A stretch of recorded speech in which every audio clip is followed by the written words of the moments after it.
அன்பு உயிர்களுக்கு எனது அன்பான வணக்கம்.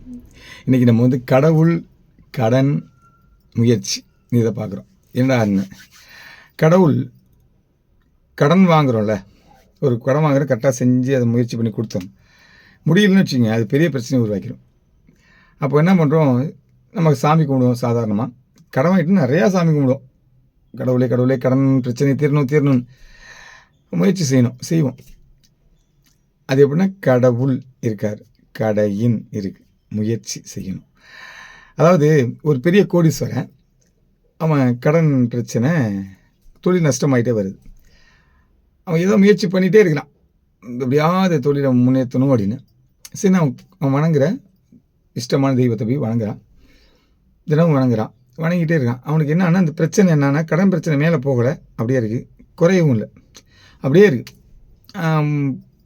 ஒரு நாள் என்ன பண்ணுறான், பயங்கர மன உளைச்சல், போய் கோயிலுக்கு போகிறான், கடவுள்கிட்ட வாக்குவாதம் பண்ணிடுறான். என்ன நீ டெய்லி வந்து வணங்குறேன், எனக்கு எந்த முயற்சியுமே இல்லை, எந்த முன்னேற்றமும் இல்லை, உன்னை வணங்குறதா வேணாமான்னு தெரியல, வாழ்கிறதா சாவுறதான்னு தெரியல அப்படின்னு சொல்லி பயங்கர வாக்குவாதம் பண்ணிட்டு போய் கொஞ்ச நேரம் உட்காரான் கோயிலில். அப்போ அங்கே பிரசாதம் கொடுக்குறாங்க. அங்கே பெரியவர் ஒருத்தர் வாங்கிட்டு வரார், இவன்ட்டு கொடுக்குறாரு. தம்பி பிரசாதம் வாங்க போலையான்னு. இல்லைங்க ஐயா அப்படின்னு சொல்கிறான். அப்புறம் என்ன சொல்கிறாரு, என்ன பிரச்சனை உனக்கு, ஏதோ பிரச்சனை அப்படின்னு கேட்குறேன்.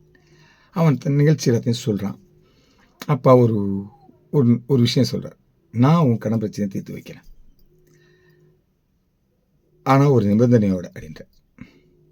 என்னன்னா, தன்னோட காசோலை இருக்குது, எடுத்து கையெழுத்து போட்டு ஒரு காசோலையை ஒரு கையில் கொடுத்துறாரு. இதில் எதுவுமே நிரப்பலை, நீ எவ்வளோ பணம் வேணாலும் நிரப்பிக்கோ, ஒரே ஒரு நிபந்தனை, அடுத்த வருடம் இதே இடத்துக்கு நான் வருவேன், நீ எவ்வளோ பணம் நிரப்பினியோ அந்த பணத்தை எனக்கு கொடுக்கணும் அப்படின்னு சொல்கிறார். இவனுக்கு யோசிக்கவே இல்லை, பெரிய சந்தோஷம். டக்குன்னு இந்த காசோலையை வாங்கிக்கிறாரு, வாங்கிட்டு அவரை கும்புறாரு, கடவுளை கும்புறாரு, யோசிக்கல, நேராக வந்துட்டார்.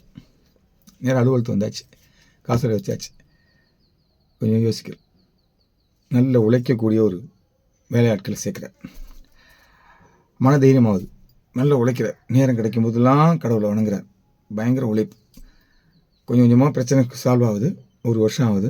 அவர் கையில் லாபத்தொகை கொஞ்சம் கையில் இருக்குது. அப்படி பார்க்குறார், மகிழ்ச்சி. இப்போ எல்லா பிரச்சனையும் முடிஞ்சு லாபத்தை இருக்கும், எவ்வளோ பெரிய மகிழ்ச்சி. டக்குன்னு அந்த காசோலை எடுத்துகிட்டு கோயிலுக்கு போகிறார். கோயிலில் போய் உட்கார அந்த இடத்துல. இப்போ கொஞ்சம் கூட்டமாக இருக்குது கோயில். அவர் தேடுறார், வருவார். இன்னும் மணி நேரம் கழித்து வரார். பார்த்துட்டார், மகிழ்ச்சி. அவரோட ஒரு பெண்மணி வராங்க. சரி, அவங்க பொண்ணாக இருக்கும் அப்படின்னு நினச்சிட்டு 2 பேர் வராங்க. கொஞ்சம் கழித்து பொண்ணு மட்டும் தான் வராங்க, அவரை காணும். டக்குன்னு ஆச்சு, இந்த பொண்ணு இவரை தாண்டி போகிறாங்க. அந்த பொண்ணு டக்குன்னு அந்த பொண்ணை கூப்பிட்றாரு, அம்மா வணக்கம்மா, உங்களோட பெரியவர் வந்தார், அவர் எங்கே? அவங்க சொல்கிறாங்க, ஐயா அவர் தப்பாக நடந்துட்டாரா, ஏன்னா அவர் மனநிலை பாதிக்கப்பட்டார், புத்தி சுவாதீனம் இல்லாதவர், ஏதாவது பேசி ஏதாவது பிரச்சனை உருவாக்கியிருந்தாருன்னா மன்னிச்சுக்குங்க அப்படின்னு சொல்கிறார். அவருக்கு எப்படி இருக்கும், ஒன்றுமே புரியலை. அது கடவுள் முயற்சியா, தன்னுடைய முயற்சியா, இல்லை அவர் கொடுத்த அந்த ஒரு ஊக்குவிப்பா, எதுவுமே தெரியல. அது எனக்குமே தெரியலங்க. அது உங்கள் கையிலே விட்டார். நன்றி, வணக்கம்.